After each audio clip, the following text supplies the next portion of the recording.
শনিবার সন্ধ্যায় হঠাৎই অগ্নিকাণ্ডের ঘটনা লাউদোহা ফরিদপুর ব্লকের লাউদোহা ডাঙ্গালপাড়ায় অঞ্চলে।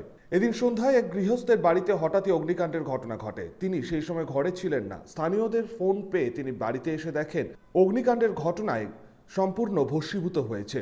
লাউদোহা থানার পুলিশ এবং দমকলের ইঞ্জিন ঘটনাস্থলে এসে পৌঁছায়, কিন্তু তার অনেক আগেই স্থানীয়দের প্রচেষ্টায় আগুন নিয়ন্ত্রণে আসে। আমি তো ছিলাম না, আমি গেছিলাম তিলাবনি নিয়ে, আমাকে ফোন করলো এখান থেকে যে আগুন লেগেছে। আমি সঙ্গে সঙ্গে ঘুরে চলে এলাম সাইকেল করে। আমি তো তিলাবনি গেছি, ওই 10-15 মিনিট গেছি আমি এখান থেকে।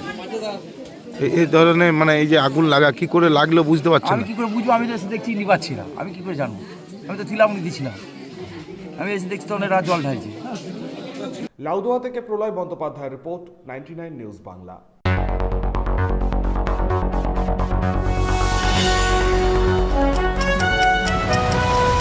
আপনারা দেখছেন 99 নিউজ বাংলা। বদলাবো আমরা।